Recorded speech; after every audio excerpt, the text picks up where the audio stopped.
Perfecto. Gracias, gracias, Pati. Bueno, buenos días a todas y a todos. Les damos la más cordial bienvenida a esta tercera sesión del seminario de problemas contemporáneos de derechos humanos. En esta ocasión es un gusto para mí presentar a María Elena García Trujillo, quien nos acompaña el día de hoy desde la Subsecretaría de Acceso de las Mujeres a una Vida Libre de Violencia de la Secretaría de Igualdad Sustantiva entre Mujeres y Hombres del Estado. La dinámica del seminario, quienes ya nos han acompañado, pero lo repito, hace la presentación nuestra invitada y al final tendremos una sesión para el diálogo que puede ser a través del chat con preguntas muy puntuales y si hay tiempo también hacerlo a través de la cámara de manera oral, levantando la mano para ir registrando el orden de participación. Como saben, bueno, este es un seminario, ¿no? que se abrió originalmente solo para los estudiantes del doctorado en Derechos Humanos. Afortunadamente, por la recepción que hemos tenido y el interés en las diferentes temáticas, se abrió a toda la comunidad, tanto profesores como estudiantes de pregrado. Comentarles, bueno, que en particular a los estudiantes del doctorado es importante que participen, pero también que podamos conversar con los ponentes acerca de sus metodologías, acerca de las formas en que han hecho trabajos en sus diferentes áreas para poder enriquecer los diferentes trabajos. Entonces, bueno, reiterar la bienvenida de parte de las autoridades del centro universitario, especialmente de la coordinación del doctorado de la doctora Magnolia Preciado, quien es parte de quienes han hecho posible este seminario, y bueno, de parte mía como responsable del seminario, Liliana Castañeda. Entonces me voy a permitir presentar a nuestra invitada, les decía, María Elena García Trujillo, exactamente la subsecretaria de Acceso de las Mujeres a una Vida Libre de Violencia, de la Secretaría de Igualdad Sustantiva entre Mujeres y Hombres. Es economista por la Universidad de Guadalajara y maestra en Ciencias Sociales por la Flaxo, México. Tiene más de 10 años de experiencia en el servicio público, ha enfocado sus esfuerzos en el diseño e implementación de políticas públicas para la igualdad entre mujeres y hombres, desde el gobierno de Guadalajara como directora general del Instituto Municipal de las Mujeres, impulsó la implementación del programa de ONU Mujeres, Ciudades Seguras para Mujeres y Niñas. Además, diseñó el modelo único de atención a mujeres y niñas víctimas de violencia, que es el soporte actual de la División Especializada Policial para Atención a Víctimas de Violencia por Razón de Género. También sentó las bases para el reconocimiento del acoso callejero como falta administrativa y su incorporación en los protocolos policiales de atención integral. En su trayectoria como funcionaria pública en los diferentes niveles de gobierno, ha promovido, además de políticas públicas con perspectiva de género y enfoque en derechos humanos, procesos de armonización legislativa y edilicia y acciones afirmativas enfocadas de manera particular en garantizar los derechos humanos de las mujeres, niñas y adolescentes desde un enfoque interseccional. Actualmente, como lo mencionaba, coordina desde la Subsecretaría la política estatal para el acceso de las mujeres a una vida libre de violencia, así como la alerta de violencia de género contra las mujeres. Entre los programas que ha implementado se encuentran la estrategia ALE, que subsidia a las comisarías municipales para crear y fortalecer unidades policiales especializadas de atención integral a mujeres y niñez. Con ALE se han creado 18 unidades policiales en 18 municipios del interior del estado y se han fortalecido otras 5 con una inversión de 10 millones de pesos tan solo el año pasado.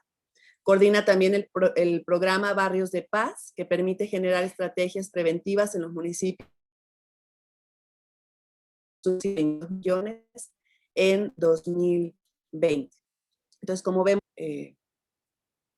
es parte de su currículum y es un placer tenerte, Male, este sábado tempranito en nuestro seminario. Reitero, por favor, micrófonos apagados y bueno, adelante, Malen. Gracias.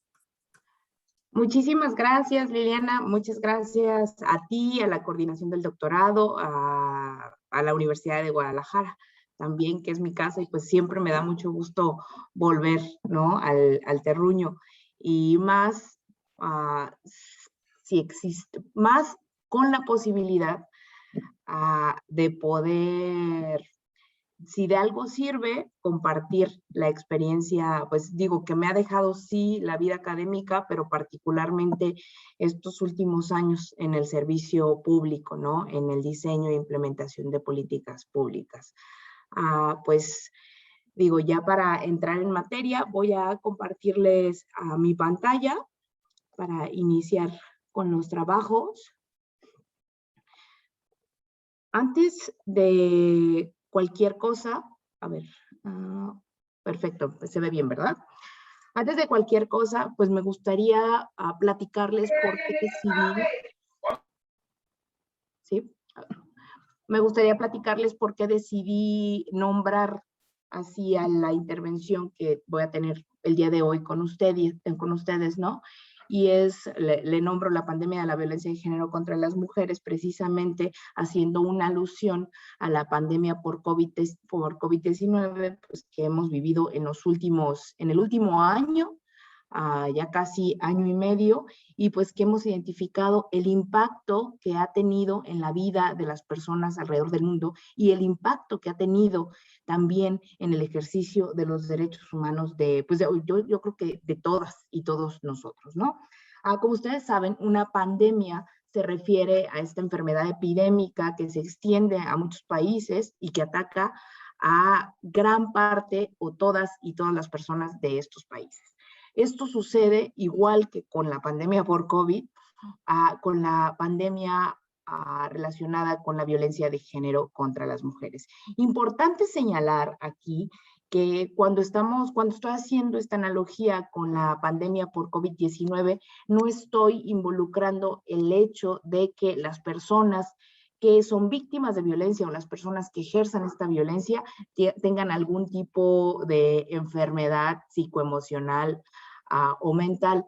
Y lo digo porque y ustedes no me dejarán mentir, me imagino que en algún momento lo han escuchado, en muchos discursos públicos, políticos, de personajes, ¿no?, en la arena pública, pues posiblemente hayan escuchado de que, es que esta persona asesinó o violó o tal, y es que es un enfermo mental, ¿no?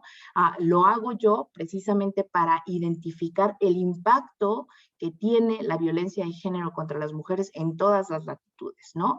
Sí estamos, en este momento nos vamos a focalizar en México y en Jalisco de manera particular, sin embargo es importante señalar que por el origen que tiene la violencia de género contra las mujeres y la distinción que se hace de las demás formas de violencia, es que podemos establecer con certeza que absolutamente todas las mujeres o las personas socializadas como mujeres o feminizadas en todos los países somos susceptibles, lamentablemente, de ser víctimas de violencia por razón de género.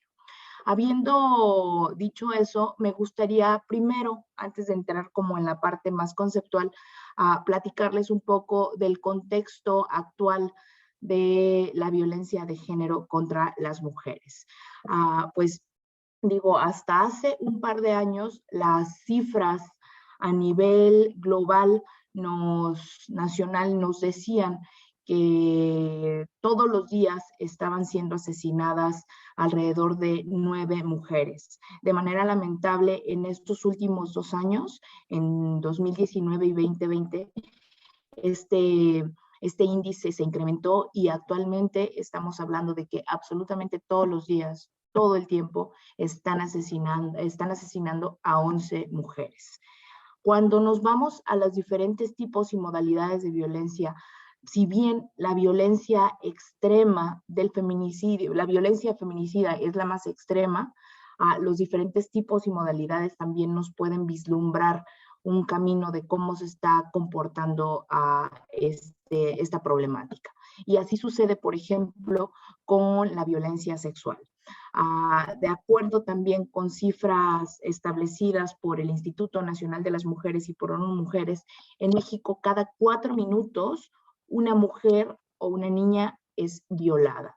Es decir, digo, yo creo que ya tenemos alrededor de 4 minutos en esta intervención y podríamos decir que en este momento una mujer o una niña fue violada, ¿no? Y también señalar que el 50% de los feminicidios en América Latina se concentran en México. Esto implica, por un lado, que pues efectivamente en la República Mexicana tenemos un problema severo de violencia, de recurrencia de violencia de género contra las mujeres, pero también tenemos un problema severo en los índices de impunidad que generan estos procesos de permisividad para las personas que agreden mujeres. ¿Qué es lo que está pasando en Jalisco? ¿No? Porque muchas veces pues podemos tener, y esto también pues había sucedido en las últimas 2 o 3 décadas en donde han emergido de manera pues más continua las políticas públicas que tienen enfoque de género y derechos humanos.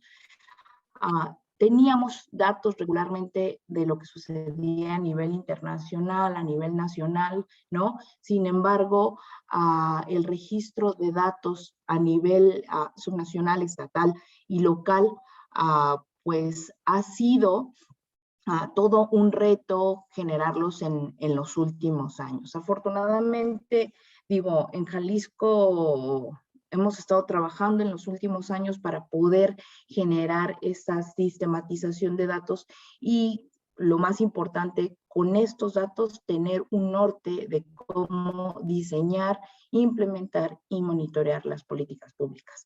Sobre la importancia de los datos vamos a hablar un poco más adelante. En este sentido, pues comentarles que en Jalisco, durante el 2020, solo durante el 2020, al día, todos los días, se recibieron 188 llamadas de emergencia por violencia de género. Esto fue mayor al 2019, porque en 2019 recibimos 32 llamadas menos.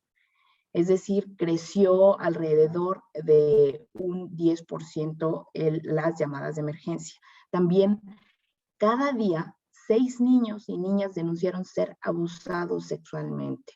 Y cada hora, 2 personas denunciaron violencia familiar. Importante señalarles en relación a las denuncias, que de acuerdo con la encuesta de las dinámicas de las relaciones en los hogares, la ENDIRE, en su medición 2016, solo 9 de cada 100 personas denuncian que son víctimas, 9 de cada 100 personas, mujeres, que son víctimas de violencia por razón de género, denuncian.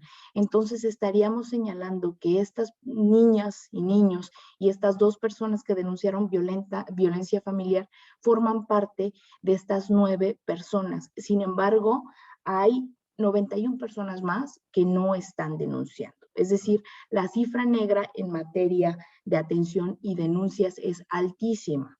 ¿Por qué? Hay múltiples razones de por qué las personas no denuncian. Una de las razones es porque no conocen los mecanismos de denuncia, no conocen los lugares donde se denuncia.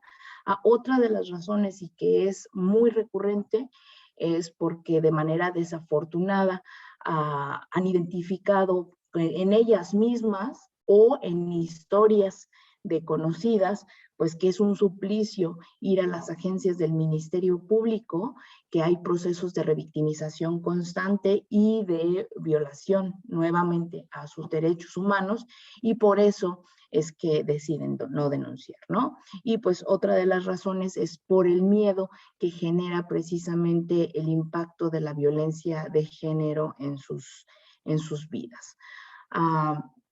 Estas cifras nos pueden dar un norte de lo que está sucediendo en relación a la problemática de violencia de género contra las mujeres.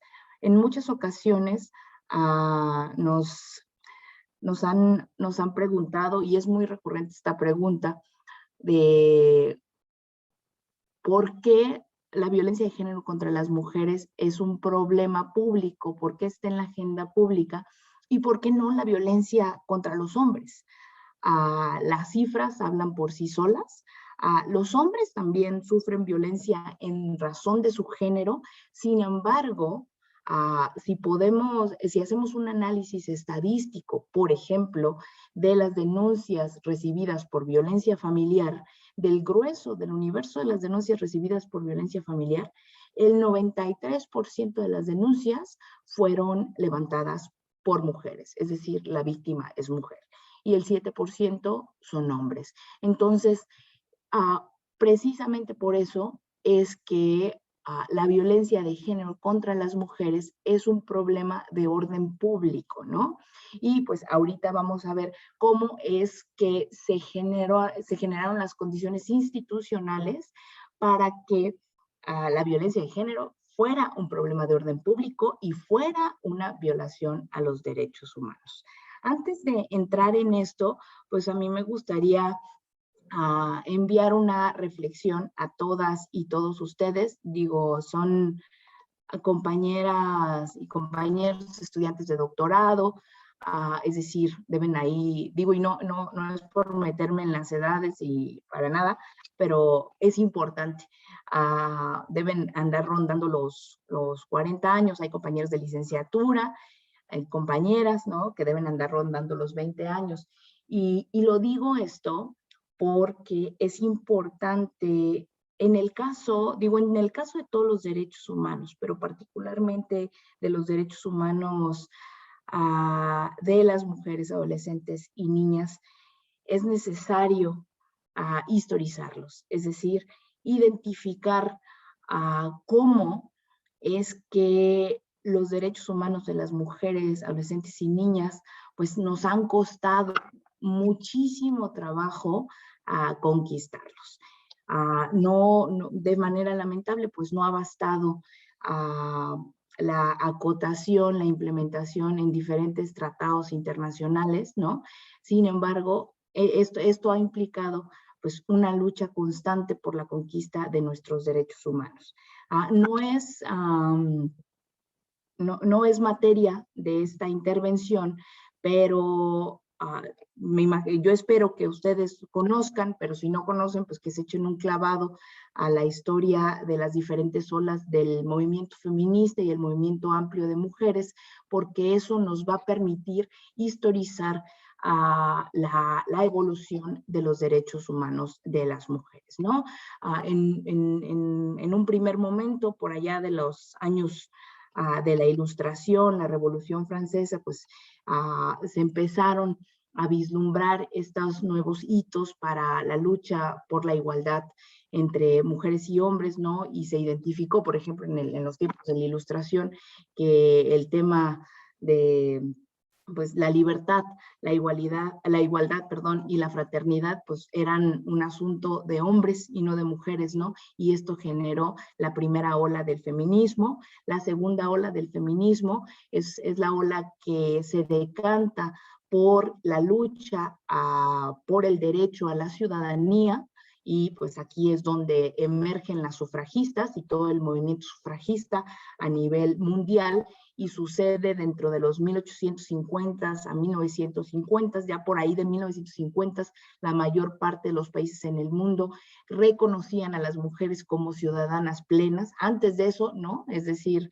igual que con comunidades que han vivido históricamente vulneradas, por ejemplo, las comunidades afrodescendientes, pues las mujeres tampoco, o las comunidades indígenas, las mujeres tampoco éramos consideradas ciudadanas plenas, no solo con derecho a voz y voto, sino con derecho a participar en la vida pública, en la vida política, ¿no?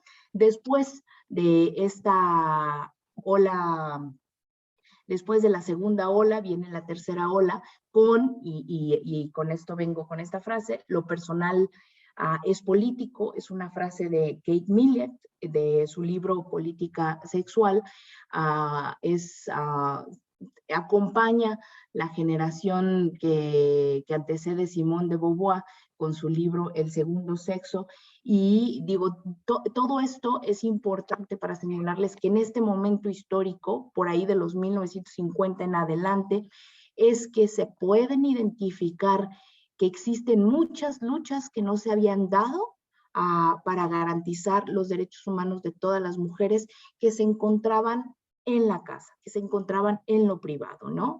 Algunas de estas luchas, por ejemplo, son lo que ya después se estableció como el derecho a poder divorciarse, el derecho a poder utilizar métodos anticonceptivos, el derecho a poder estudiar, ¿no? Que también era una cosa, digo, que surgió en los primeros albores del siglo XX, sin embargo, se consolidó después de 1950, y el derecho, en este momento, a partir de 1950, se empieza a problematizar que las mujeres teníamos derecho a vivir una vida libre de violencia. Es a partir de 1950. Y estamos hablando en los países anglos. Para que llegara a México y para que llegara a los países de Latinoamérica, todavía nos faltaba un buen trecho histórico por recorrer. Y les hablaba hace un rato de más o menos cuántos años tenían, porque no sé si les sucede, no sé si lo vivieron, si no lo vivieron, pero a mí, digo, precisamente porque lo personal es político y porque es importante partir de esta frase para poder hacer un análisis profuso de la lucha por los derechos humanos de las mujeres, es que yo siempre pongo un poco en anecdotario la vida no solo mía, sino de mis ancestras, ¿no? De mis abuelas, de mi madre. Y primero, digo, mi madre nació siendo no ciudadana o siendo no considerada ciudadana, mi abuela pues también, obviamente, pero por otro lado, pues mi madre y mi abuela vivieron mucho tiempo siendo víctimas de violencia por parte de sus parejas o incluso por parte pues de quienes se consideraban los patriarcas en su casa. ¿Por qué? Porque era una situación normalizada y era, digo, un mecanismo de control para poder generar o para poder mantener en subordinación al séquito de mujeres de la familia, ¿no? Y entonces, precisamente por eso es importante contextualizarlos desde su historia personal para que vean que en este caso particular, la violencia de género contra las mujeres, yo creo que en algún momento de sus vidas, si no, digo, yo espero que no sus madres o sus abuelas, pero en algún momento de sus vidas con sus conocidas, pues lo personal se ha hecho político en este sentido. Y sobre esto, pues no sé cuántos y cuántas de ustedes han oído hablar precisamente o han oído historias de cuando pues las mujeres, digo, siguen siendo vigentes, espero que no tan vigentes como hace algunas décadas, pero pues estas historias en donde las mujeres pues teníamos que cargar o es la cruz que teníamos que cargar, ¿no?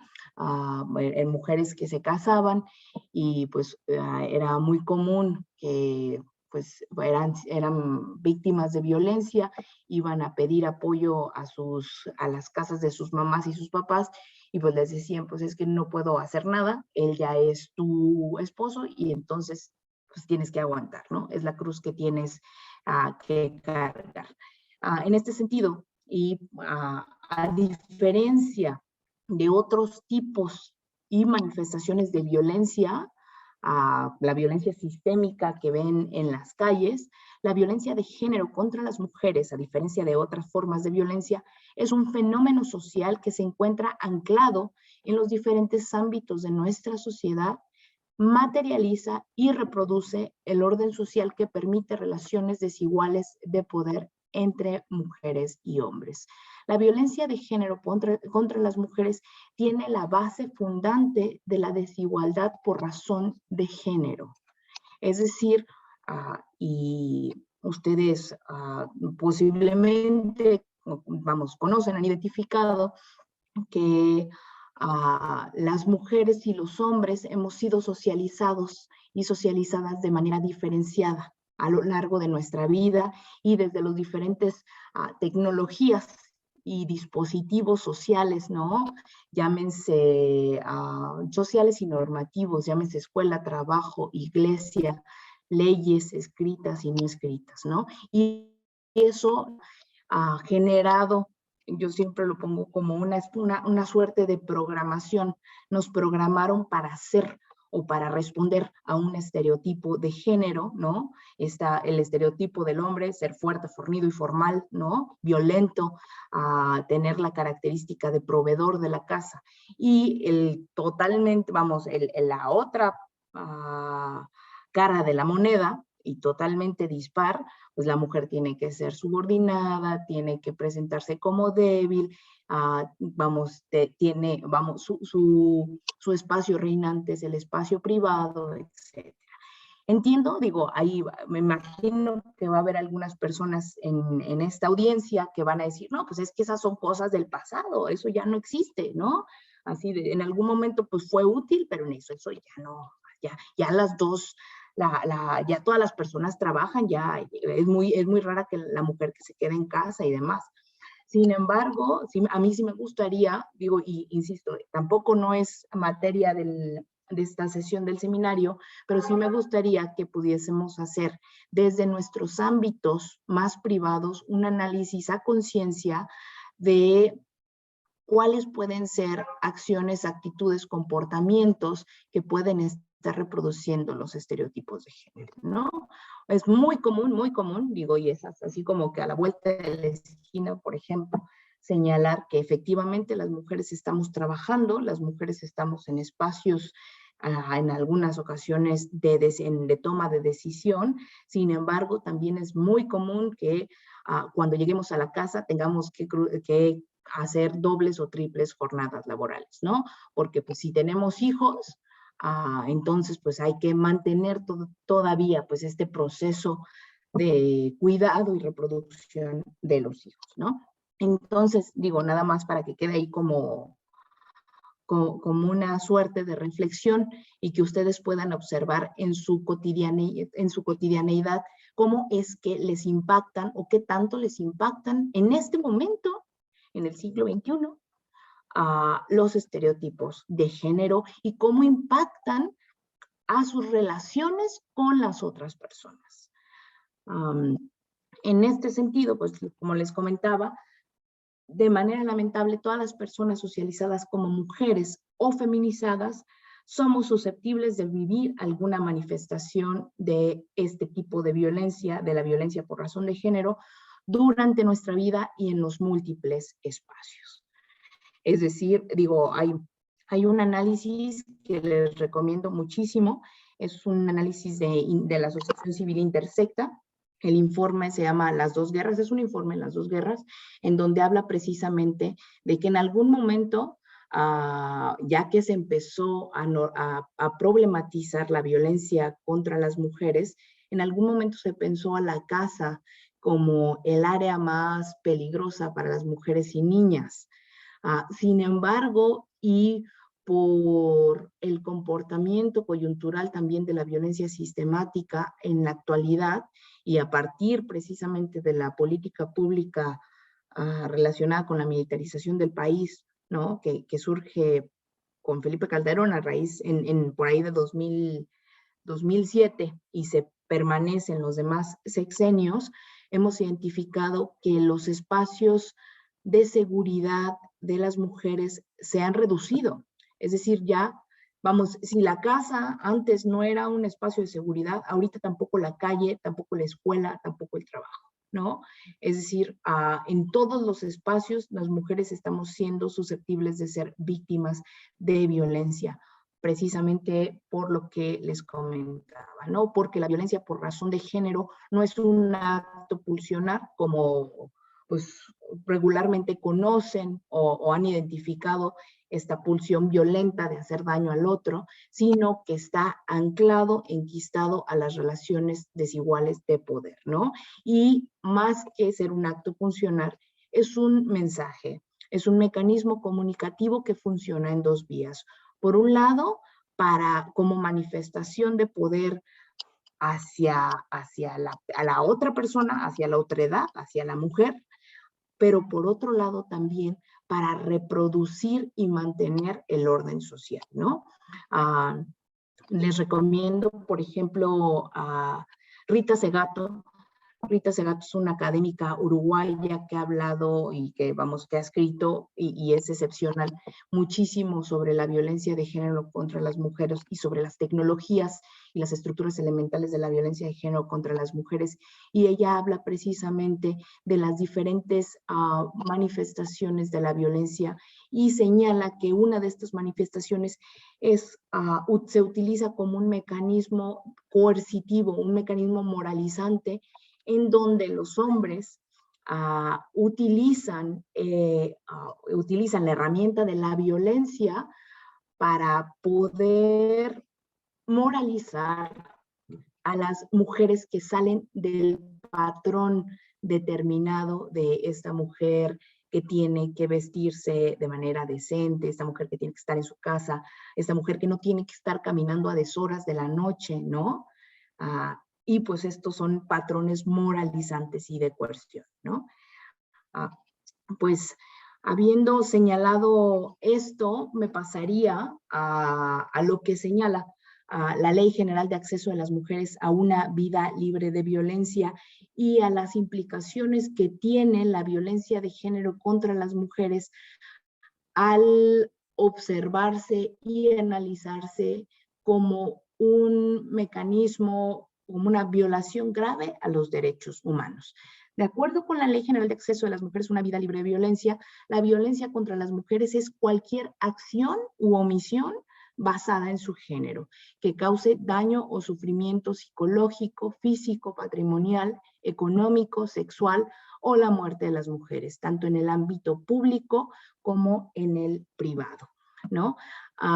Y pues como les decía, es una grave violación a los derechos humanos. Ahorita les voy a contar cuál ha sido o cómo es que esto se generan las condiciones internacionales, institucionales para que pudiera haberse, para que fuera reconocido como una violación grave a los derechos humanos. Porque como les decía, anterior a los años, en 1950 se empezó a problematizar por qué las mujeres estábamos siendo víctimas de violencia. A veces, perdón por...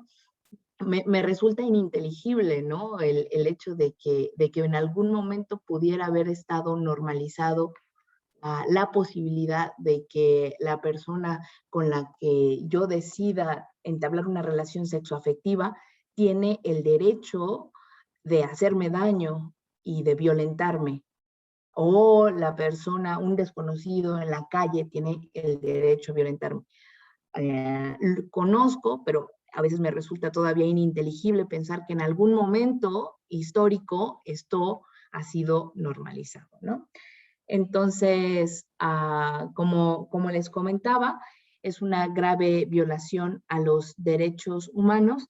Importante también señalarles que si bien después de la presión social que se tuvo en la tercera ola, por ahí de 1950, y donde se empezaron a generar estos procesos de conciencia para identificar otros derechos más considerados más en el ámbito de lo privado, pues empezaron a desarrollarse las políticas públicas para que las mujeres tuviéramos las condiciones de no ser víctimas de violencia. Pero las primeras políticas públicas se desarrollan por ahí de los a finales de 1980, inicios de los 1990, en la mayor parte de los países en el mundo, pero se ponía en el centro la consideración solo de la violencia doméstica o violencia familiar.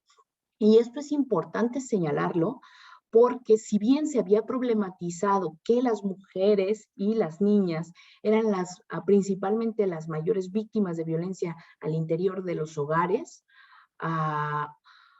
la conceptualización institucional e incluso la normativa de la violencia se decantó por señalarla como violencia doméstica y o familiar. Esto tiene implicaciones políticas porque el sujeto de estudio de estas primeras políticas públicas no eran las mujeres y no era el derecho de las mujeres a una vida libre de violencia, era la familia y era el mantenimiento del orden familiar a lo que se quería mantener, no generar las condiciones para que las mujeres fueran libres o que tuvieran una vida libre de violencia. Y por eso es que en los primeros años, por ahí, insisto, de los finales de los 80s y principios de los 90s, empiezan a generarse las primeras leyes contra o para la prevención de la violencia intrafamiliar, ¿no?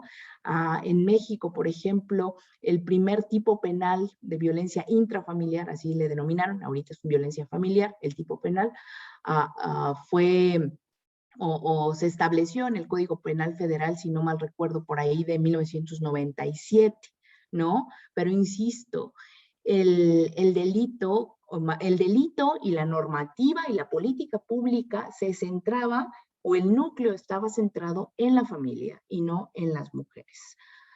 En relación a esto, como ya señalamos, la violencia de género contra las mujeres es cualquier acción u omisión que implique un daño a las personas en razón de su género.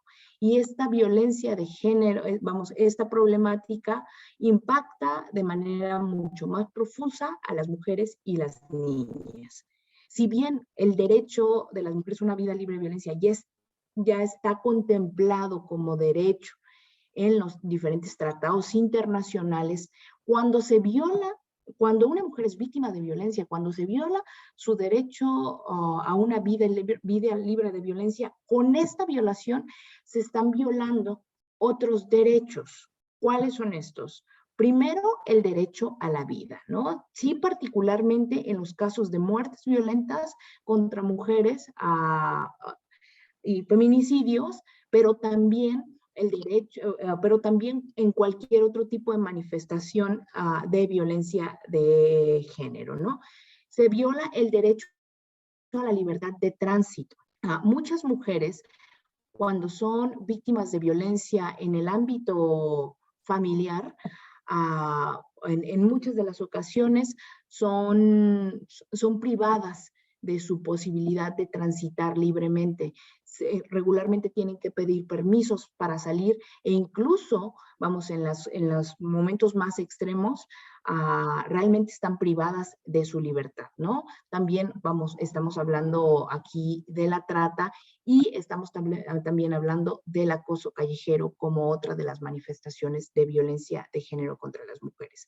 En este punto es importante señalarles que, como les dije, si bien se supone que la violencia de género contra las mujeres ha tenido un desarrollo institucional a partir de los años 80, actualmente siguen, y también esto se genera por la presión social de la movilización feminista, actualmente sigue teniendo adecuaciones y modificaciones los instrumentos normativos, ¿no?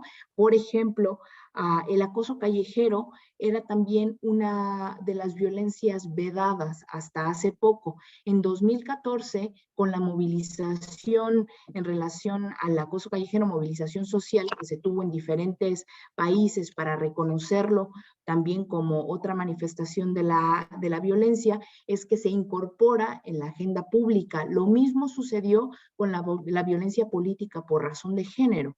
La violencia política por razón de género, su visibilización ocurre en el último lustro y también sucede con la violencia digital, ¿no?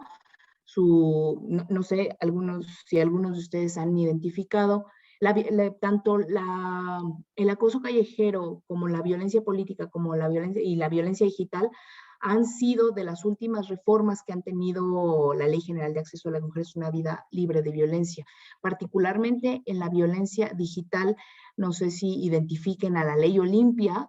La Ley Olimpia fue generada a raíz de un suceso violento de una compañera activista que se llama Olimpia, y es ella, a través de otras compañeras, quienes empiezan a pugnar en los diferentes congresos, en el Congreso de la Unión y en los congresos estatales para que se implementara el tipo penal de la violencia digital, ¿no? Otro de los derechos que son violados es el derecho a no ser sometida a torturas o a tratos o a penas crueles, inhumanos o degradantes, el derecho a la libertad y a la seguridad personales, el derecho a la igualdad ante la ley, el derecho a la igualdad en la familia, el derecho al más alto nivel posible de salud física y mental, el derecho a condiciones de empleo justas y favorables, y el derecho a protección en condiciones de igualdad con arreglo a normas humanitarias en tiempos de conflicto armados internacionales o internos. Todos estos derechos pueden vincularse con algún tipo o modalidad de violencia, por ejemplo, la que sucede en los espacios de trabajo y en los espacios escolares, ¿no? Por eso es que somos enfáticas al decir que pues, las mujeres en todos los ámbitos de nuestra vida tenemos derecho a vivir y a desarrollarnos libremente y sin violencia.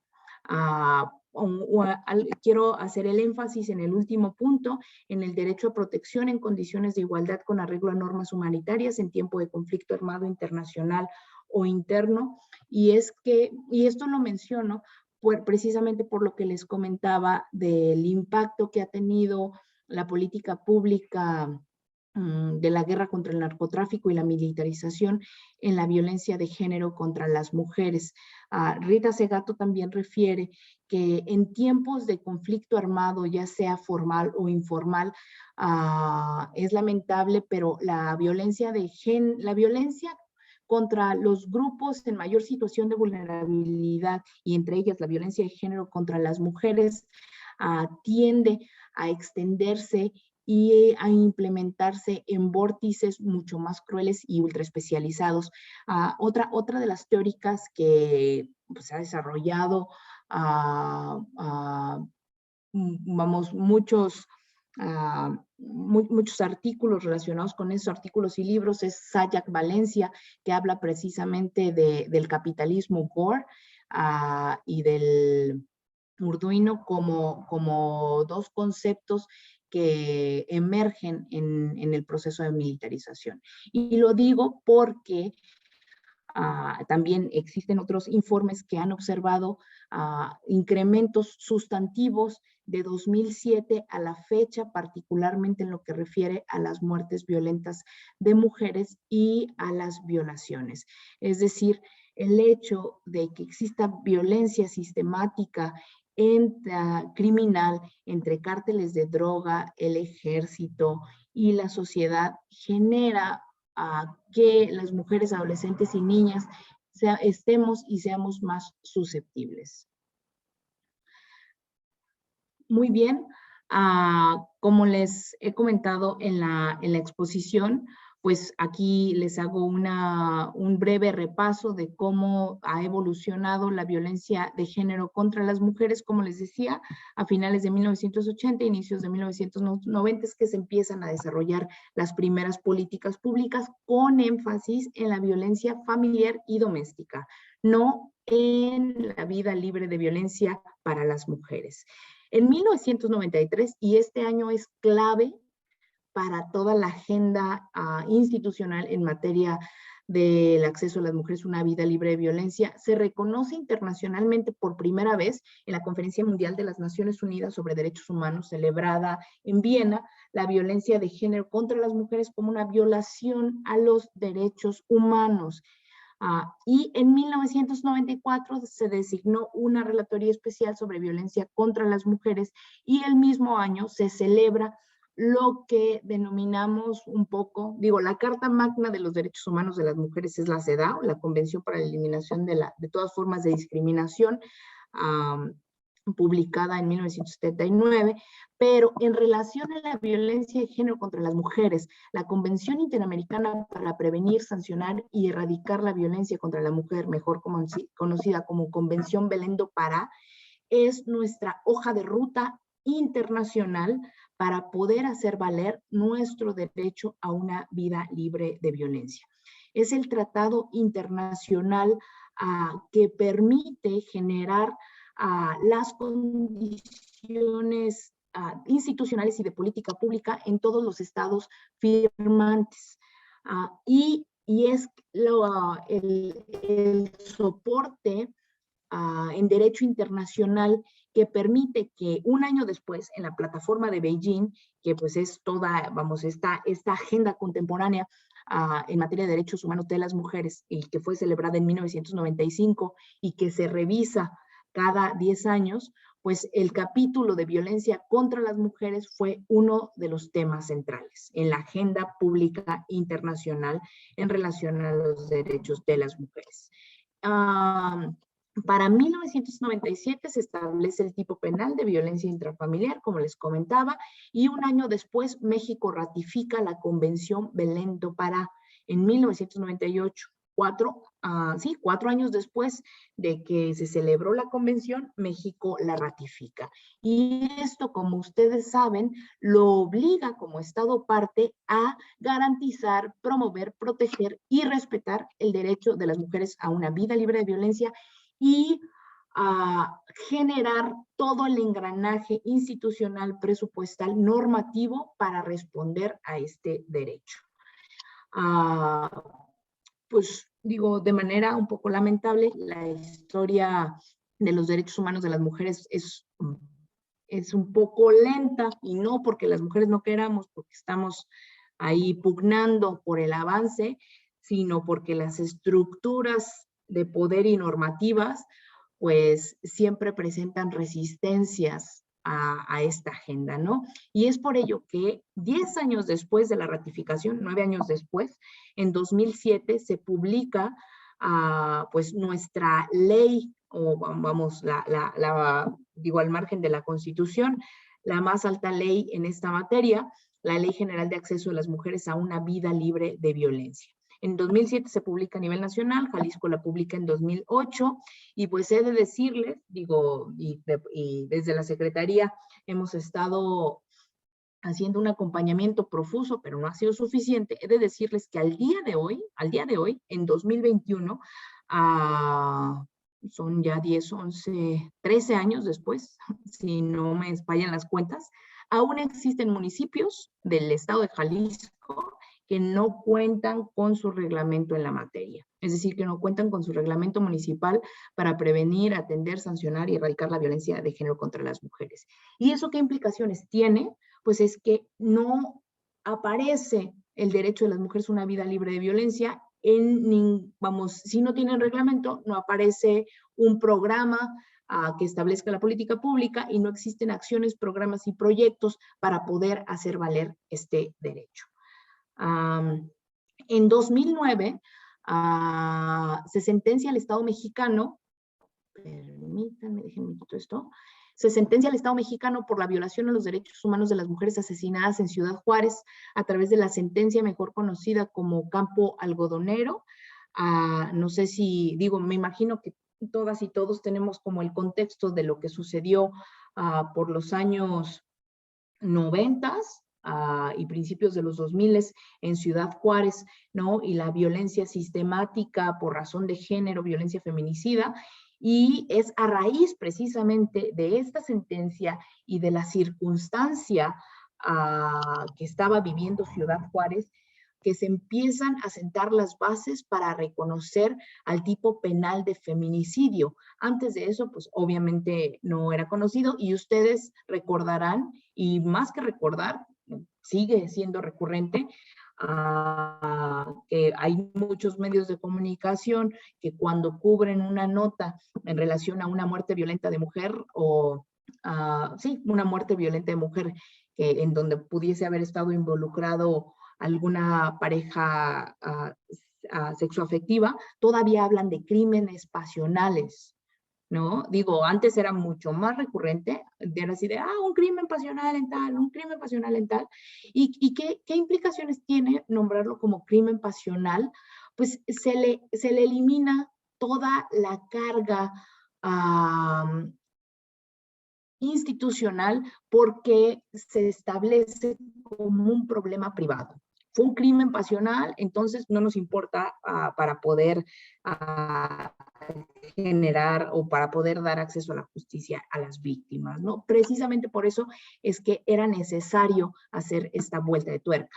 Y pues, digo, derivado de todas las acciones o omisiones que se llevaron a cabo en el ejercicio para el acceso de las mujeres víctimas directas e indirectas de los asesinatos en Ciudad Juárez, es que la Corte Interamericana de Derechos Humanos sentencia a México y lo sentencia con una serie de, pues de mecanismos que tenía que llevar a cabo, ¿no? Y entre pues, esos mecanismos se encuentra precisamente la tipificación del delito de feminicidio, la generación de políticas públicas preventivas, la formación especializada de juzgadores y juzgadores de justicia, pero también de agentes del Ministerio Público.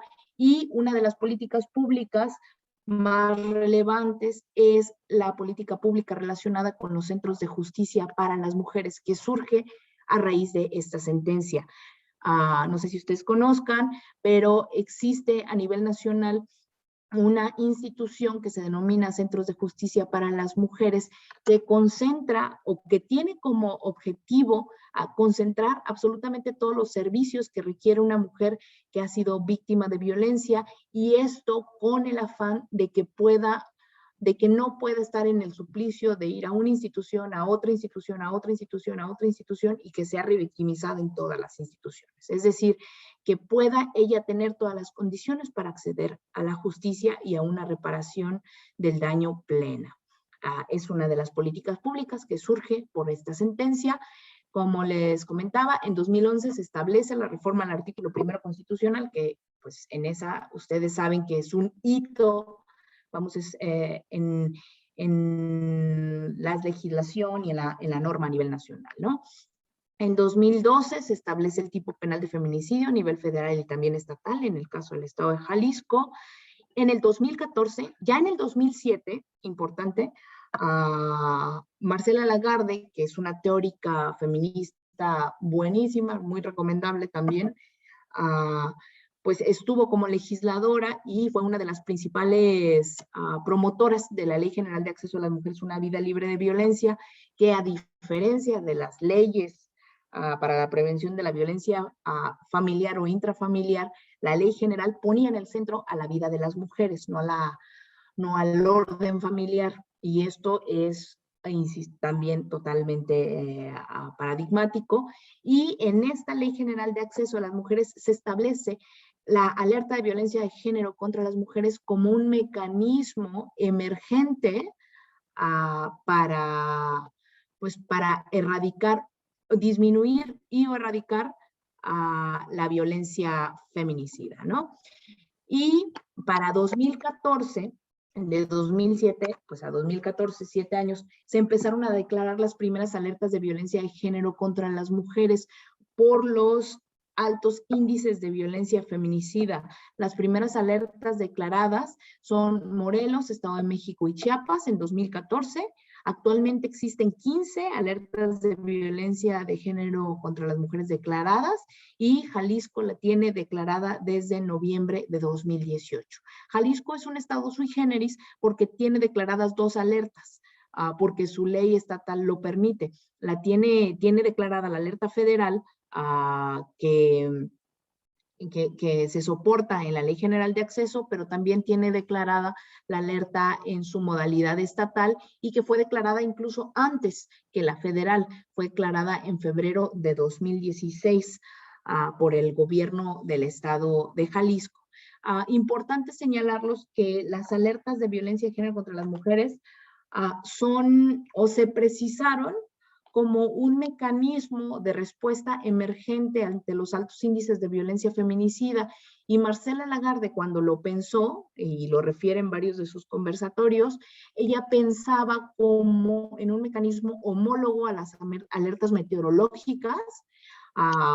Ustedes nos ha tocado vivirlo, no me acuerdo si el último huracán en donde se activaron pues todos los protocolos y mecanismos de prevención, o alguno de ellos, o posiblemente me esté equivocando, inventando, pero el punto es que la alerta de violencia de género tendría que funcionar como una alerta meteorológica. ¿Y cómo funciona una alerta meteorológica? Absolutamente todas las instituciones y dependencias de todos los órdenes y de todos los poderes se activan para disminuir los riesgos y prevenir situaciones no previstas, ¿no? Y vamos, se activan medios de comunicación, se activa todo, absolutamente todos los esfuerzos están decantados hacia disminuir los riesgos. Así lo pensó Marcela Lagarde.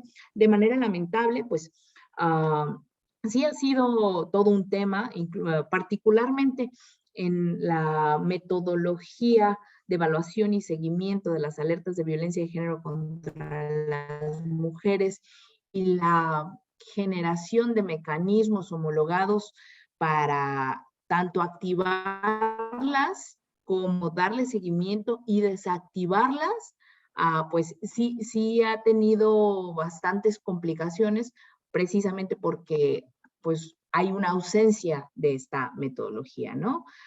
Quien se encarga de activar las alertas es la Comisión Nacional para Prevenir y Erradicar la Violencia contra las Mujeres, la CONAVIM, a través de esfuerzos especializados de lo que denominamos grupos de trabajo que se conforman por especialistas en políticas públicas, académicos, académicas, a organizaciones nacionales e internacionales que hacen un análisis del contexto del Estado y de los municipios en donde se puso el énfasis, y en función de este análisis se decide si se activa o no la alerta. Y pues al día de hoy, aun cuando se han instaurado, cuando se ha instaurado el derecho del acceso a las mujeres a una vida libre de violencia, y que ya tiene, pues ya va a cumplir casi 20 años de instaurado desde 1993, pues los altos índices de violencia observados dan cuenta que aún hay mucho camino por recorrer en la consolidación de los marcos normativos y su anclaje programático e institucional en todos los órdenes y niveles de gobierno. A mí, digo, sí me gustaría también ser muy precisa, porque si bien el movimiento amplio de mujeres y el movimiento feminista tiene identificada esta problemática desde mucho tiempo atrás, insisto, empezó a problematizarse desde 1950, la vida institucional que ha tenido o que ha sido desarrollada en relación al derecho de las mujeres a una vida libre de violencia es relativamente reciente.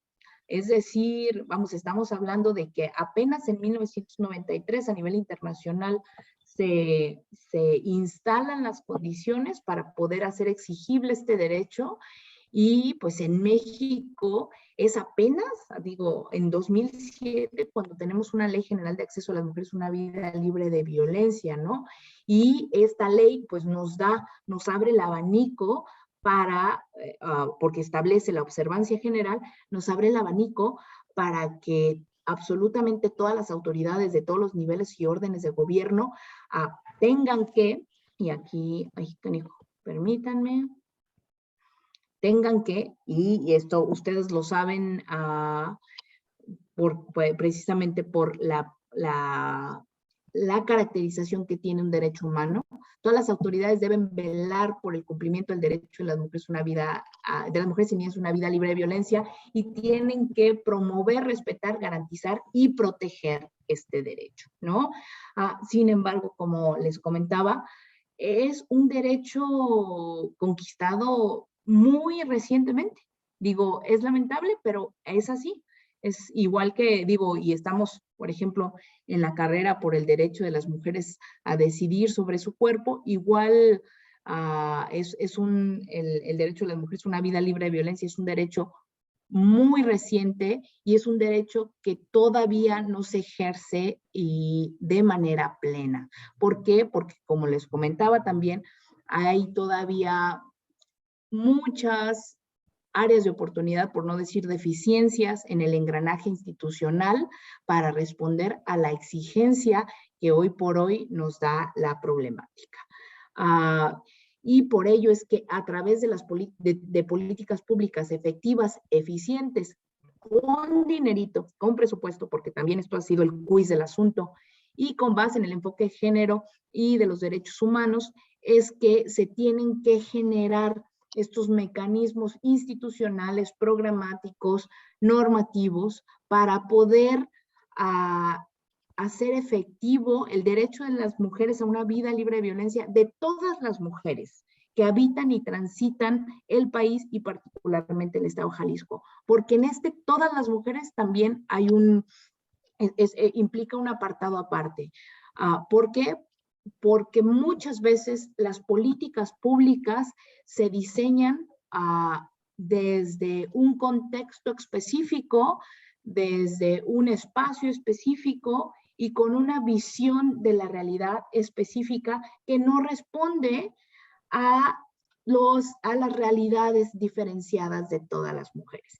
Y por eso es que la incorporación de otros dos enfoques o de otros dos análisis resulta sustantivo, el enfoque intercultural y el enfoque interseccional, que nos va a permitir observar que dentro del conglomerado mujeres, antes era mujer, afortunadamente pasamos al mujeres en plural, pero que dentro del conglomerado mujeres existen diferencias que también deben de abordarse en las políticas públicas, ¿no?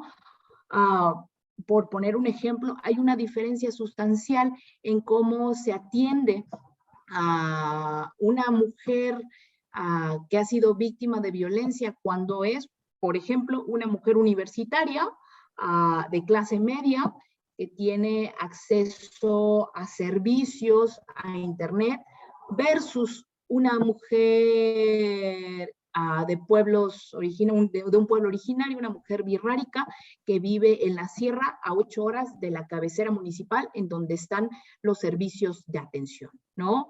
Otro ejemplo es, hay una diferencia sustancial en cómo se atiende, por ejemplo, una mujer que está transmigrando y que pues fue víctima de violencia sexual en su trayecto de su país de origen a la frontera norte, contra una mujer que es trabajadora del hogar, ¿no? Entonces, este tipo, además de diseñar políticas públicas para atender el problema, sancionarlo, prevenirlo y erradicarlo, estas políticas públicas tienen que tener una mirada diferenciada que nos permita incorporar a todas las mujeres en todos sus contextos, ¿no? Y pues, digo, aquí termina esta presentación. Yo les quiero, digo, para ya cederles el uso de la voz porque se me hace que ya me pasé de tiempo, pero les quiero mostrar rapidísimo, precisamente por lo que señalaba hace unos minutos la doctora Liliana, ¿no? La importancia de, por una parte, el diseño e implementación de las políticas públicas, pero dentro del diseño e implementación de políticas públicas, las metodologías utilizadas para el diseño e implementación de políticas públicas. Como les comentaba, pues efectivamente, la historia del derecho de las mujeres a una vida libre de violencia es relativamente reciente. La construcción del engranaje institucional para dar respuesta a este derecho es relativamente reciente, ¿no? Y esto también tiene implicaciones en la elaboración metodológica que responde pues a todos estos herramientas o instrumentos institucionales. Y una de las cosas que incluso ha sido observado por los mecanismos de seguimiento tanto de la CEDAW a través de sus diferentes recomendaciones que hacen año con año al Estado mexicano y también el MESECBI, que es el mecanismo de seguimiento de la Convención Belén do Pará, es la falta de sistematización de datos y de registros administrativos que nos permitan tener un análisis profuso del comportamiento de la dinámica de violencia de género contra las mujeres. Sucede, y como les comentaba al principio de la reunión, pues ha sucedido que es muy difícil conseguir datos en relación al comportamiento de la violencia de género contra las mujeres, particularmente lo que refiere a los registros administrativos que tienen por obligación las instituciones sistematizar, ¿no? Es muy complejo conseguir registros administrativos, por ejemplo, en relación a las carpetas de investigación, en relación a los procesos de atención de las mujeres, en relación a la implementación del protocolo de norma 046. Y lo que estamos haciendo en el Estado, y desde que iniciamos esta administración, y un poco también lo hicimos en el gobierno municipal de Guadalajara, es transitar a generar procesos de análisis de datos periódicos, recurrentes, robustos. Actualmente, estamos trabajando en una plataforma que esperemos pronto ustedes puedan acceder a ella. También tenemos una encuesta de percepción que pueden acceder a ella, pero actualmente publicamos un reporte mensual en relación a los delitos y llamadas de emergencia por razón de género durante el COVID-19, porque pues uno de los efectos secundarios o colaterales del COVID-19 precisamente fue el impacto negativo en la violencia de género contra las mujeres, hizo incidencia al alza, ¿no?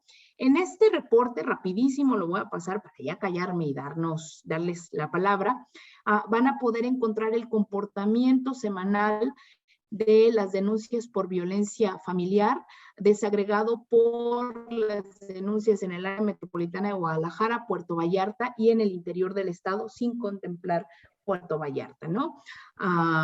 Esto va a permitir identificar, pues, la evolución en el tiempo e incluso las tendencias marcadas por fechas precisas. Tuvimos, y esto es bien curioso, ya será oportunidad o ya tendremos oportunidad de platicar sobre esto, pero es bien curioso porque en las fechas de celebración, por ejemplo, las fechas Navidad y Año Nuevo, particularmente Navidad, el índice de violencia o el levantamiento de denuncias disminuye considerablemente. De hecho, es nuestro pico más bajo en el año 2020, pero a partir de eso se incrementa y todo enero tiene una tendencia incremental, ¿no? Lo mismo sucede en los fines de semana o cuando hay partidos de fútbol, que son detonadores y ya se ha identificado detonadores de la violencia de género contra las mujeres. Pueden identificar también el desagregado por violencia familiar. Me voy a ir rapidísimo porque, pues, insisto, para no quitar el tiempo. El comportamiento de las denuncias por violencia familiar, precisamente, pues, identificamos que de 2019 a 2020 hay un incremento sustantivo por la pandemia. Los reportes al 911 durante COVID. Aquí utilizamos 3 categorías, tres categorías que utiliza el Catálogo Nacional de Emergencias: violencia familiar, violencia contra la mujer y violencia de pareja. También desagregado por AMG, por área metropolitana e interior del estado. El comportamiento mensual, el comportamiento anual, que también hubo un incremento del 21% del 2019 al 2020. El comportamiento de las medidas de protección, ¿no? La tendencia. Y pues el abuso, unos análisis anuales y mensuales de los delitos de abuso sexual infantil, de los delitos de violación, de las muertes violentas registradas como feminicidios. Y también tenemos el desagregado por colonia, por municipio. Sí lo tenemos por colonia, pero solo lo ponemos acá por municipio en relación a los feminicidios, a los homicidios dolosos y un ranking nacional tasado y nominal. Y por último, el comportamiento de la desaparición de mujeres y niñas, ¿no? No quise dejar de mostrarles este documento porque creo que es relevante para el ejercicio que ustedes hacen, tanto en el doctorado, pues como posiblemente en sus trabajos y demás, ¿no? Y resaltar la importancia de sistematizar datos, de tener fuentes confiables para poder diseñar, implementar y monitorear de manera efectiva y eficiente políticas públicas y hacer efectivos los derechos humanos y no andar ahí inventándonos cualquier cosa. Pues yo les agradezco mucho, le agradezco mucho a Liliana y pues estoy acá a la orden. Ya me voy a callar. Muchísimas gracias, María Elena. Muchísimas gracias por la presentación, por los datos, ¿no? Que siempre son clave, saber dónde podemos obtener datos importantes para los diferentes temas y bueno, es interesante. Yo solamente quisiera, digamos, enfatizar en la importancia justamente de lo que tú señalabas, de historizar, ¿no? Los derechos, ¿no? Sea cual sea, en este caso particular de las mujeres, pero me parece que en el ejercicio de desarrollo de las tesis doctorales es importante historizar, ¿no? De qué tipo de derechos estamos hablando y enfatizar la importancia de que no todo es un derecho humano si no está reconocido y si no hay mecanismos específicos para su protección, ¿no? Entonces, la importancia también de entender esto, que creo que ayuda mucho, sobre todo a los estudiantes del doctorado, a problematizar y a repensar sus propios proyectos. Tengo aquí ya dos preguntas en el chat, te las leo. Yo creo que vamos a juntar dos o tres y te doy la palabra. Dayan nos pregunta, ¿cómo obtener datos y estadísticas sobre una problemática que a los entes de gobierno no les gusta visibilizar y cómo ha sido su acercamiento en relación a esto, ¿no? En ese sentido, obtener datos tanto para no revictimizar y obtener información directa de la víctima.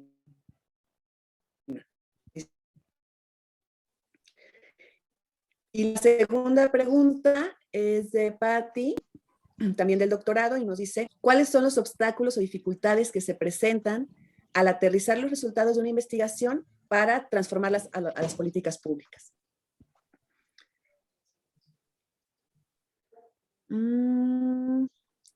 Y teníamos una manta levantada de un profesor, Ricardo, creo eres tú. Sí, ¿Quieres puedo plantear tu participar? pregunta? Y con esto cerramos para que responda Male las primeras tres intervenciones. Adelante, Ricardo. Gracias. Buen día. Me llama la atención de que si la desigualdad y la violencia hacia la mujer es un problema público, yo quisiera hacer dos preguntas. La primera, ¿por qué los municipios carecen de instrumentos normativos y programáticos con perspectiva de género? ¿Es falta de voluntad, falta de capacidades? Y la segunda, ¿qué rol pueden jugar las universidades para mitigar este vacío? Gracias. Gracias, Ricardo. Te doy la palabra, Malena, mientras pueden enviarnos sus preguntas o ir levantando la mano para darles la voz. Adelante. Muy bien, muchas gracias. Primero, ¿cómo obtener datos o estadísticas que pueden resultar incómodas para los entes públicos? Primero, es importante señalar que sí tenemos una deuda muy, muy fuerte, muy canija en materia de sistematización de datos. Particularmente, y les voy a hablar de la experiencia de la Secretaría de Igualdad Sustantiva. La Secretaría es una institución relativamente de nueva creación, tiene 2 años de vida, su antecedente inmediato es el Instituto Jalisciense de las Mujeres. Sin embargo, incluso con los 18 años de vida que tenía el Instituto Jalisciense de las Mujeres, la sistematización de datos de violencia de género contra las mujeres, pues la tomamos un poquito en pañales. Había muchas encuestas, había muchos estudios, encuestas de percepción. Sin embargo, y esto es sumamente valioso, diagnósticos. Sin embargo, a la hora de meternos al registro administrativo, y la construcción de bases de datos de las diferentes instituciones, por ejemplo, que atienden a mujeres y niñas víctimas de violencia, pues nos encontramos pues que todavía, y les digo, es impresionante, pero que todavía lo hacen a papel. Y vamos, registran las cosas a papel y no hay un proceso de sistematización de datos. Es decir, digo, estamos en ese trabajo, pero tan canijo, así la cosa está gruesa porque instituciones como la Fiscalía, que tienen un histórico tremendo, pues todavía nos hablaban de que sus bases de datos eran en Excel, ¿no? De hecho, como anecdotario, hace poco estuvimos en una reunión con C5 Escudo Urbano, pues que es este centro de comando en donde pues están todas las dependencias de emergencia, ¿no? Y que maneja las cámaras, etcétera. Y precisamente porque estábamos diseñando una política pública para seguimiento a las medidas y órdenes de protección a través de un dispositivo digital. Y una de las preguntas que hace C5 Escudo Urbano fue, es que necesito que me pases, Fiscalía, tu base de datos. Y por base de datos pensábamos en un sistema, ¿no? En un software. Y pues Fiscalía nos dice, sí, aquí está nuestro Excel, ¿no? Así, y pues vamos, insisto, también es válido, sin embargo, con todos los recursos tecnológicos que tenemos hoy en día, sí les parecería risible la situación de muchas instituciones en sistematización de datos, ¿no? Eso por una parte, digo, hablando de datos públicos, de conformidad con la Ley de Transparencia y la Ley de Protección de Datos Personales, pero existen otros datos que efectivamente, como dice la compañera, pues no se visibilizan porque son datos incómodos, porque no responden pues a esta efectividad de las políticas públicas y demás. Un mecanismo que yo te sugiero que utilices siempre y cuando sean datos públicos son las solicitudes de transparencia. Así es sustantivo, digo, y las solicitudes de transparencia funcionan de manera efectiva. Entonces, si no encuentras algún dato en los registros o bases de datos públicas o datos abiertos, vete por una solicitud de transparencia y pide, lo que sí es, pide el dato muy preciso. Incluso en ocasiones, literal, diles, así quiero que me lo pongas. Así por año, por mes, tal, porque si no, se van a ir por las ramas, ¿no? Otro tema, en relación a la información directa de la víctima, existen datos que por un lado, por sentido lógico, pero por otro, por la Ley de Protección de Datos Personales, no podemos hacer públicos. Y estos datos son información de víctima, datos personales de las víctimas. Yo te puedo decir, en la Secretaría de Igualdad hemos atendido a 1,500 mujeres en estos rangos de edad. Tantas de estas mujeres son indígenas, tantas de estas mujeres tienen una condición de discapacidad, tal. Pero no, si me pides un dato específico de una víctima, no te lo puedo dar, ¿no? Precisamente por la Ley de Protección de Datos Personales. En relación a los obstáculos que se presentan para el diseño de políticas públicas, hicieron la pregunta del millón. Creo que existen una serie de obstáculos y no quiero demeritar las demás agendas, pero ahora sí que la agenda de género es como mi especialidad y pues me voy a partir de ahí, pero sí, la agenda de género de por sí, así pensándolo por sí misma, es un obstáculo, porque existen resistencias personales y políticas a ella, ¿no? Y eso tiene implicaciones a la hora, pues, de tejer y de diseñar las políticas públicas y de presupuestar. Algo tan simple y sencillo. Ver, un derecho humano no puede hacerse exigible si no tiene mecanismos institucionales, y esto implica que, si no tiene presupuesto, ¿no?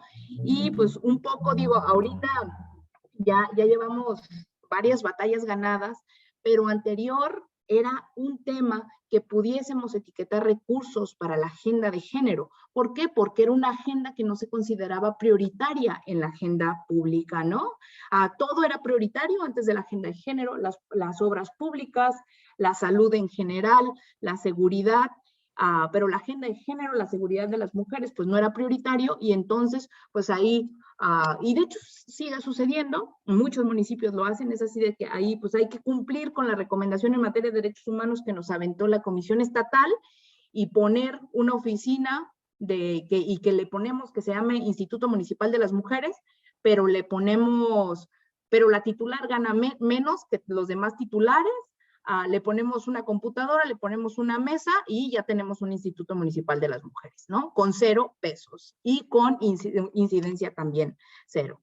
Entonces, muchos de los obstáculos tienen que ver en esta agenda precisamente con las resistencias personales y políticas de quien toma las decisiones, pero además de eso, y esto es importante para ustedes, muchos de los obstáculos para diseñar una política pública efectiva y eficiente también tienen que ver con quién la diseña, ¿no? Y con si es técnico, si es no técnico, quién está en esos lugares. Ustedes saben que muchas veces ahí, vamos, no sé, México, no sé si en otras latitudes suceda, es muy probable, pero pues muchas veces llegan a puestos públicos personas que no necesariamente cumplen con el perfil técnico, y pues entonces se sacan de la manga acciones, programas, proyectos, políticas que no tienen absolutamente nada que ver con el problema público, ¿no?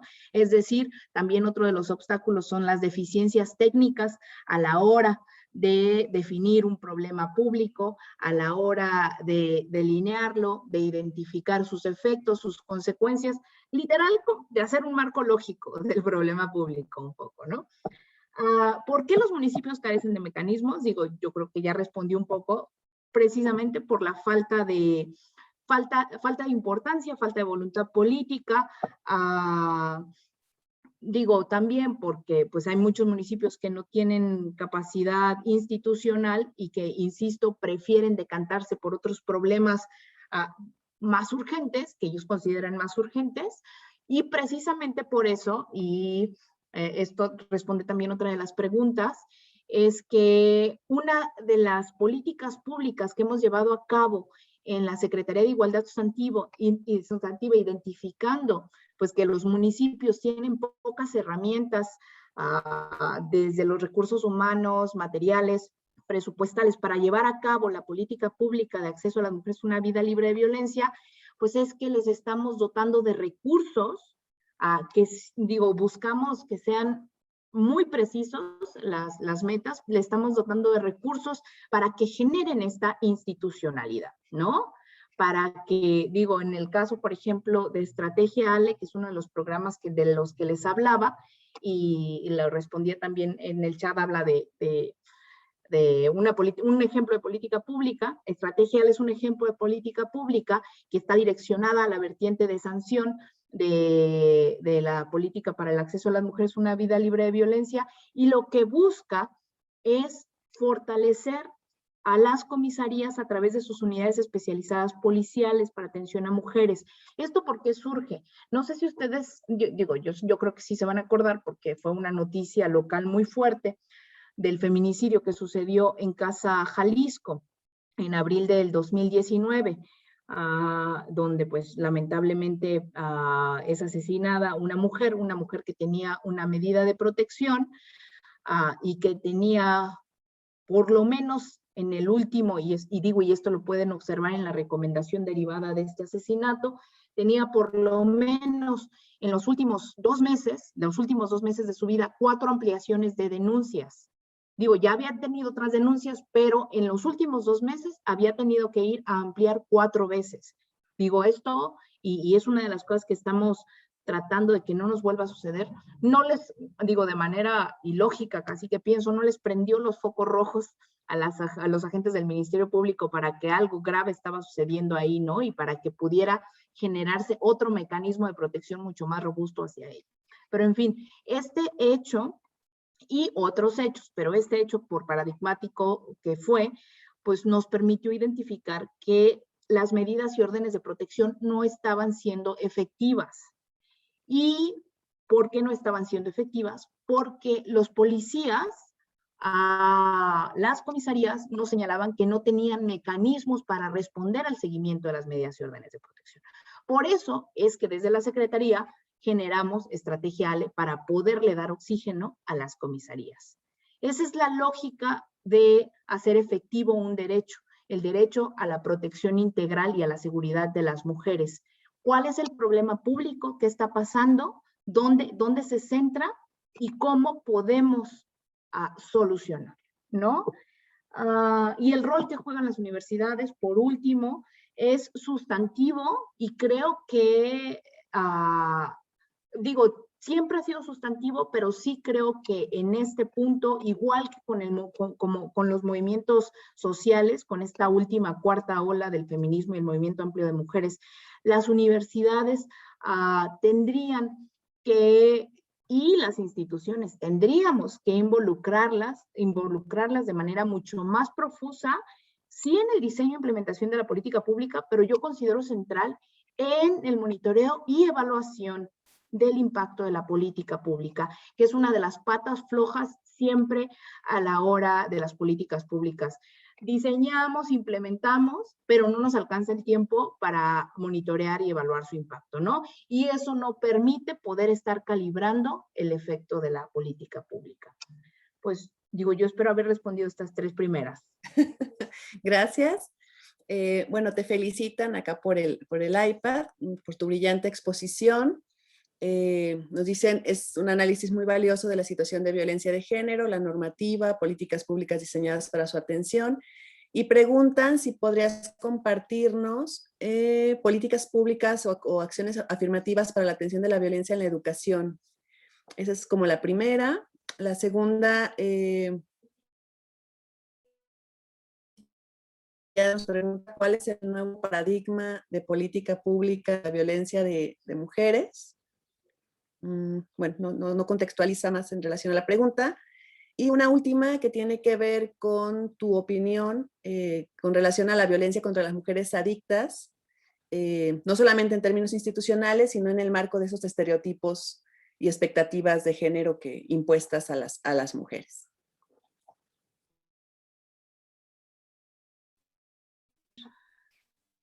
Muy bien.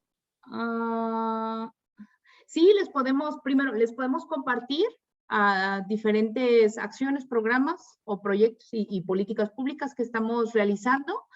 Incluso si quisieran conocer un poco más de la implementación de estas políticas públicas, estamos completamente a la disposición para que puedan acercarse a la Secretaría de Igualdad Sustantiva. Con gusto les podemos compartir algunos documentos. Todos están en la página de la Secretaría de Igualdad, pero con gusto los compartimos. No sé si se los puede pasar yo a Liliana y ustedes se pueda socializar, ¿no? Para que los puedan observar.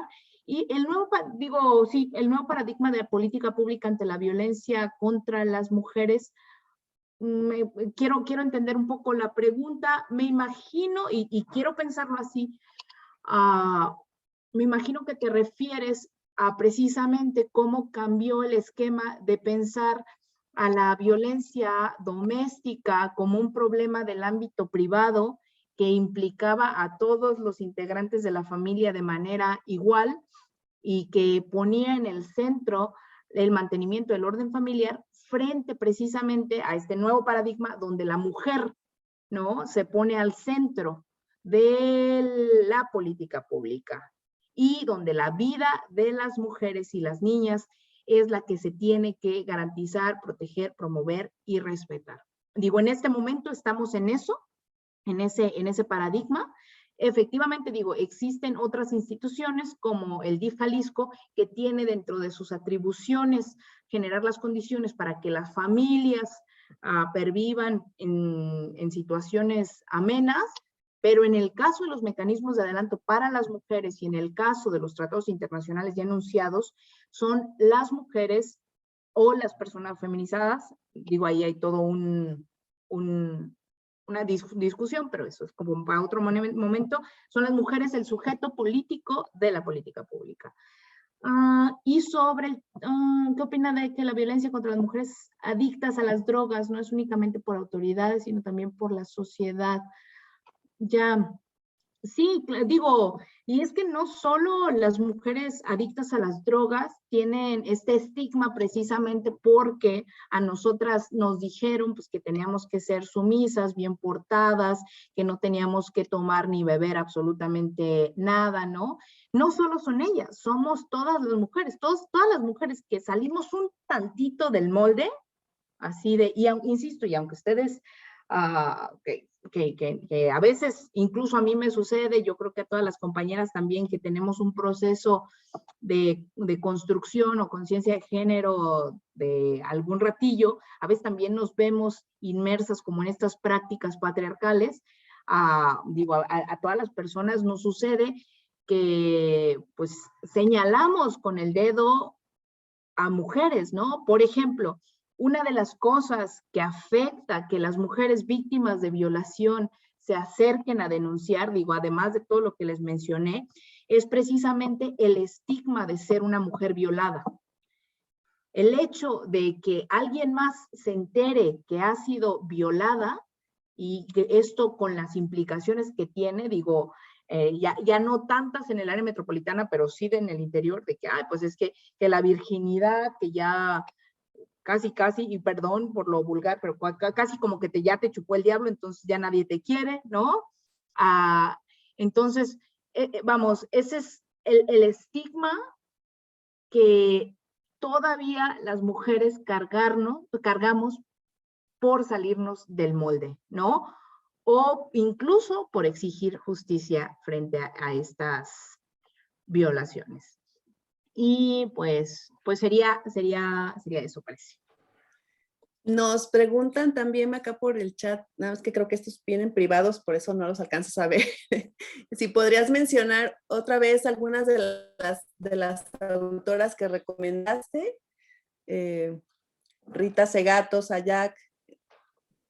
Sí, digo, en relación a violencia contra las mujeres, pues mi recomendación, y aparte traigo un crush en los últimos 2 años con Rita Segato, entonces, recomendadísima Rita Segato, es una mente lúcida, tremenda, actual, contemporánea, ¿no? Y nos da muchas luces en relación al comportamiento, incluso nos da luces para poder transitar a una vida libre de violencia. Nos da claves para poder hacer eso. Tiene un estudio extraordinario sobre hombres violadores en Brasilia, precisamente que elimina este estereotipo de que el hombre violador es un hombre enfermo, que no sacia su poder sexual, ¿no? Y que identifica que el hombre violador es un hombre de lo común. Es un hombre que tú pudiste o que puedes tener en la sala en este momento, ¿no? Y vamos, eso no implica que diga que todos los hombres son violadores, no. Sin embargo, la importancia que reviste el análisis de Rita Segato al señalar pues que existe por esta socialización existe también esta pulsión, ¿no? Rita Segato, Marcela Lagarde también es una lectura de cajón que tienen que hacer en relación también a los derechos de las mujeres. Judith Butler también tiene algunos textos bien interesantes en relación a la violencia vedada que sufren pues estos grupos en situación de vulnerabilidad. Sayak Valencia es doctora por el COLEF y es así, es jovencísima también, pero es buenísima. Su libro Capitalismo Gore es extraordinario, y en este momento pues me recuerdo de otras más compañeras, pero si quieren, para hacerlo como más sistemático, le paso una lista de lecturas recomendadas sobre violencia contra las mujeres a Liliana. Ahorita, por último, ahorita me recordé que estoy leyendo el libro y recomendable también, y lo pueden encontrar en Amazon por si no se quieren mover de sus casas. Tsunami y Tsunami 2 son recopilaciones de lecturas de diferentes compañeras escritoras, pero también académicas, que hablan sobre diferentes tópicos de igualdad hacia las mujeres, y algunas ponen el punto sobre las IES en relación a la violencia de género. Tsunami, Tsunami 2, son lecturas que también van a disfrutar mucho. Muy bien. Mira, acaban de mandar otra. Tomando en cuenta las diferentes situaciones en las que las mujeres se encuentran según su situación social y económica, ¿cómo se relaciona la búsqueda de la igualdad de las mujeres con otras luchas por la igualdad relacionadas con el racismo, el colonialismo, etcétera? Wow, esta pregunta sí, digo, todas son muy buenas, pero sí es un poquito más compleja. Digo, yo soy feminista, perdón, soy feminista postestructuralista, y en este sentido, pues creo en la existencia de diferentes tipos de feminismos, ¿no? Y dentro de estos diferentes feminismos existe el feminismo decolonial, existe el feminismo negro, existe el transfeminismo, que permite imbricar a la lucha por la igualdad de mujeres y darle la connotación también de las luchas antirracistas, anticolonialistas. Incluso es importante señalarles que, pues efectivamente, ¿no? Incluso la historicidad de la igualdad entre mujeres y hombres es una historicidad que se hace desde el escritorio, lo dicen varias compañeras feministas, que se hace desde el escritorio de feministas blancas, feministas anglos, ¿no? Porque hay una recopilación exhaustiva con nombres, pelos y señales, pues de la aportación de estas feministas, que sin duda es imprescindible. Sin embargo, por ahí de los años 80 también, 70s, 80s, aprox, con la emergencia de los movimientos anticolonialistas y antirracistas, es que las mujeres negras, las mujeres chicanas, empiezan a decir, el feminismo que tú, o las luchas por las que tú estás decantándose, no son mis luchas, ¿no? Yo tengo otros muros que derribar, otras luchas que identificar, ¿no? Por ejemplo, digo, Betty Friedan, con La mística de la feminidad, habla precisamente pues de estas complicaciones que ella tenía cuando su esposo regresa de la guerra, y pues ella se tiene de nuevo que llegar a su casa y pues ser ama de casa, ¿no? Y, por ejemplo, las feministas decoloniales hablan de que pues bien, digo, qué bien que tuviste la oportunidad de regresar a tu casa, pero nosotras todo el tiempo, toda la vida, hemos tenido que estar en 2 jornadas laborales y hemos tenido que luchar con otras, con otros monstruos, por decirlo de alguna forma, ¿no? Entonces, mi recomendación para que observen precisamente cómo se imbrica la lucha por la igualdad entre mujeres y hombres con otras luchas, es que identifiquen.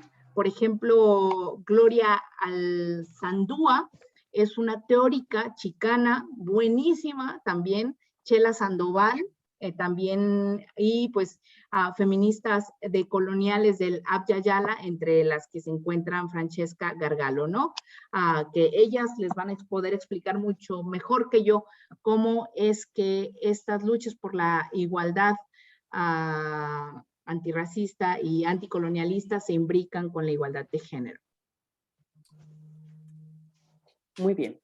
Bueno, muchísimas gracias a todos y a todas por sus participaciones. En especial, muchísimas gracias, Malena, por darte el espacio de platicar con nosotros y de hacer tu presentación. Ojalá, digo, sea la primera de muchas otras más coincidencias, aunque sea en el espacio virtual, para hablar de estos temas y de esto que es tan importante.